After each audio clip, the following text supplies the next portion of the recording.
Hello दोस्तों, आज हम बात करेंगे जो हम लोग गमलों में सब्जियां लगाते हैं ना। बहुत शिकायत आम बात है ये कि सब्जियां भरपूर हो नहीं पाती हैं। उसमें हर तरह से हम उसमें अच्छी खाद डालते हैं, टाइमली उसको देखभाल कर रहे हैं, लेकिन सब्जियां पूरी जितनी होनी चाहिए उतनी उसमें नहीं आ पा रहे हैं। तो इसका क्या कारण हो सकता है? तो इसके कई कारण हो सकते हैं, उसी पर आज हम थोड़ा सा डिस्कस करेंगे। लेकिन आपसे गुजारिश ये है कि वीडियो पूरा अंत तक देखिएगा, जिससे कि ऐसा ना हो कि कोई पॉइंट आप मिस कर जाएं और वही पॉइंट आप नहीं लागू कर पा रहे हैं, तो इसलिए आपकी सब्जियां ठीक हो नहीं रही हैं। तो सबसे पहले लेते हैं दोस्तों pot size. Pot size is very important, क्योंकि सब्जियां जो है ईल्ड देती हैं, वो प्रोड्यूस करती हैं, वो पैदावार हमको देती हैं। तो पैदावार किसी चीज से लेने के लिए उसमें हमको खुराक भरपूर देनी पड़ती है। तो अगर खुराक पूरी नहीं होगी तो आपकी पैदावार भी अच्छी नहीं होगी। खुराक पूरी लेने के लिए क्या है, गमले का साइज बहुत इंपॉर्टेंट है। अगर आप एक घिया की, तोरी की कोई भी बेल मान लीजिए, अगर आप 10 से 12 इंच के गमले में लगा देंगे और आप एक्सपेक्ट करेंगे कि उसमें से आपको सब्जी मिलती रहे, तो that is not right, no. तो क्योंकि घिया जैसी चीज के लिए वो बेल बड़ी होती है और दूर तक जाती है, उसमें बहुत सारे फल लगने होते हैं, तो उतनी ही उसको नरिशमेंट चाहिए, न्यूट्रिएंट्स चाहिए। और न्यूट्रिएंट्स कैसे मिलेंगे दोस्तों? जब हमारा गमला बड़ा होगा। तो कोई भी सब्जी के लिए कम से कम 14 इंच ऑनवर्ड्स अगर आपके गमले हैं साइज में बड़े, bigger the plant bigger the size of the pot, सीधा एक हिसाब है। क्योंकि जितना उसमें वॉल्यूम ऑफ सॉइल होगी उस पॉट में, उतनी ही ज्यादा उस पौधे को न्यूट्रिशन प्राप्त होगा। तो पॉट का साइज बहुत मैटर करता है दोस्तों। सब्जी लगाने के लिए आप जब भी कोई लगाते हैं तो बड़े गमले में लगाइए, जिससे कि आपको उसकी पैदावार भरपूर मिल सके। दूसरा पॉइंट लेते हैं दोस्तों, टाइमली ट्रांसप्लांटेशन। जब हम पौध तैयार करते हैं, जैसे इस सीजन में हमने पौध तैयार की है मई जून में सब्जियों की, तो उसको आप छोटे गमले में जो आपने पौध तैयार की है उसको आप बड़े गमले में कब ट्रांसफर कर रहे हैं? अगर आपकी पौध तैयार हो गई है छोटे गमले में और आपने उसी में उसको छोड़ दिया है और वो बढ़ रही है, तो आप की जो विंडो है ना उसको ट्रांसप्लांट करने की, वो खत्म हो जाती है। क्योंकि वो प्लांट तो अपनी बढ़वार पकड़ेगा। गमला छोटा है आपका जिसमें आपने पौध लगाई है, उसकी रूट्स उसी में एडजस्ट कर लेती हैं, जितना उनको ग्रो करना चाहिए वो ग्रो नहीं कर पाती हैं। और अगर आप लेट ट्रांसप्लांट करते हैं तो क्या होता है कि वो रूट्स जो है फिर वो फैल नहीं पाती बड़े गमले में आकर के, क्योंकि वो उसमें बिल्कुल जो टाइम एक है वो निकल गया उनके बढ़ने का। बढ़ेंगी ऐसा बात नहीं है, लेकिन वो जो टाइम था जब वो अपने ब्रांच आउट कर रही थी रूट्स को, तो फिर वो टाइम जो था दोस्तों वो आपने गंवा दिया था। तो इसलिए भी एक ये कारण भी है टाइमली ट्रांसप्लांटेशन। तो कब सही समय होता है? जब आपकी पौध का साइज 6 इंच का हो जाए, या देखें कि आप उसमें 3 पेयर ऑफ ट्रू लीव्स आ गई हैं, जो पत्ते ओरिजिनल आपके रहेंगे बाद में परमानेंट, वो 3 पत्ते निकल आए हैं, 3 पेयर निकल आए हैं उन पत्तों के, तब आप समझिए कि आपका पौधा जो है ट्रांसप्लांट करने के लिए तैयार है। Timely transplantation. और फिर धूप बहुत जरूरी है सब्जियों के लिए। छांव में नहीं रखेंगे उसको, कम से कम 6 से 8 घंटे की धूप अच्छी उपज पाने के लिए आपको पौधों को देनी ही पड़ेगी। आते हैं कि पौधा अगर आपका टाइमली बढ़वार नहीं पकड़ेगा, उसमें डिले हो जाएगा, तो भी आपकी सब्जियां पूरी नहीं निकलेंगी, क्योंकि वो टाइम फूल आने का और उससे फल तैयार होने का निकल जाता है। थोड़ा थोड़ा टाइम भी बहुत मैटर करता है। Right time matters a lot in gardening, you no.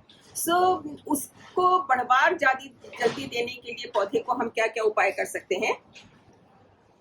एक तो कर सकते हैं आप कि जो आपकी पत्तियां खराब हो रही हैं, पीली पड़ रही हैं और नीचे की पुरानी हो रही हैं, तो उनको आप बराबर प्रून करते रहिए, आप उनको बराबर हटाते रहिए। क्योंकि जो भी डिजीज्ड पार्ट होगा प्लांट का, तो प्लांट की सारी एनर्जी, न्यूट्रिशन वो उसमें जाएगा उसको ठीक करने में। ना कि वो पौधे को ग्रो करने में मदद करेगा। तो इसलिए keep an I on your plants, अपने पौधों पे बराबर नजर बना के रखिए, और जरा सा कहीं पर भी जो पीली पत्तियां हैं या डिजीज्ड ब्रांचेस हैं, ट्विग्स हैं, ड्राई हो गई हैं, उनको आप बराबर निकालते रहिए। दूसरे, जो एकदम सॉइल के पास से ब्रांचेस आ रही है ना, उनको निकालते रहिए, क्योंकि वो सारा खुराक उसका खींच लेती है पौधे का, और ऊपर वाली जो जहां उसको ऊपर बढ़ना चाहिए वहां तक खुराक पहुंच नहीं पाता है, और फिर उसकी ग्रोथ जो है ठीक से नहीं हो पाती है। एक और पॉइंट है इसमें कि जब आपका प्लांट ग्रो करता है तो after a certain period of time आपको उसकी जो टॉप पॉइंट होता है ना, उसको पिंच कर देना चाहिए। नहीं तो क्या होगा, पौधे की टेंडेंसी है वर्टिकल ग्रो करने की, वो वर्टिकली ग्रो सीधा सीधा सीधा करता रहेगा। अब आपको चाहिए सब्जियां, अब एक सीधी कतार में वो जा रहा है, लंबाई में जा रहा है, तो उसमें ब्रांचेस तो है नहीं, तो सब्जी निकलेगी कहाँ पे, फूल कहाँ पे, कितने निकलेंगे? तो उसको जब आप वर्टिकली उसको पिंच कर देंगे, उसकी वर्टिकल ग्रोथ को, तब उसमें से लैटरल ब्रांचेस जो है वो निकलेगी। तो मतलब है कि जितनी लैटरल ब्रांचेस उतने ही फूल और उतनी ही अच्छी आपके फल आपको मिलेंगे। तो पिंचिंग करना मत भूलिएगा, स्पेशली ऊपर की टिप की। और जब ये लैटरल ब्रांचेस भी एक आपकी मेंटेन करके रखिए पौधे का क्या बोलेंगे उसको, डिजाइन या उसकी शेप, पौधे की शेप मेंटेन करने के लिए लैटरल ब्रांचेस भी आप पिंच करेंगे, तो जितनी जितनी भी उसमें ब्रांचेस निकलेंगी उतना उतना आपको ज्यादा यील्ड मिलेगी। जितनी ब्रांचेस माने उतनी ही फॉलिएज, ज्यादा फॉलिएज भी हो जाती है दोस्तों, तो क्या होता है, आपकी सारी खुराक फॉलिएज में चली गई, उतना न्यूट्रिशन बचा नहीं कि वो फूल दे सके आपका पौधा और उसमें फल लगा सके। तो पौधे के फॉलिएज की भी पिंचिंग, ट्रिमिंग प्रूनिंग करते रहना बहुत जरूरी है। और उसमें अगर आप फॉलिएज का वो करते रहेंगे ना, निकालते रहेंगे, हल्का करते रहेंगे पौधे का सेंटर, तो उसमें एयर सर्कुलेशन अच्छा होगा। एयर सर्कुलेशन होने से आपका प्लांट हेल्दी रहेगा, क्योंकि उसमें डिजीज होने की संभावना, पेस्ट को अपना अड्डा जमाने की संभावना बहुत कम हो जाएगी। तो इन बातों का आप ध्यान रखिएगा। अपने गमले को बराबर रोटेट करते रहिए, ये नहीं आपने लगा दिया और रख दिया, नहीं, उसको हर 15 दिन में, 10 दिन में एक बार 20 से 25 डिग्री घुमाइए, जिससे कि उसको सूर्य की जो रोशनी है वो चारों तरफ से बराबर मिलती रहे। नहीं तो आप देखेंगे एक तरफ की ग्रोथ आपके पेड़ की हो जाती है और दूसरी तरफ वो ग्रो नहीं कर पाता है, वहां से फिर उसमें क्योंकि सूर्य की किरणें और हवा बराबर नहीं लग रही है तो उसमें डिजीज पनपने लगती है।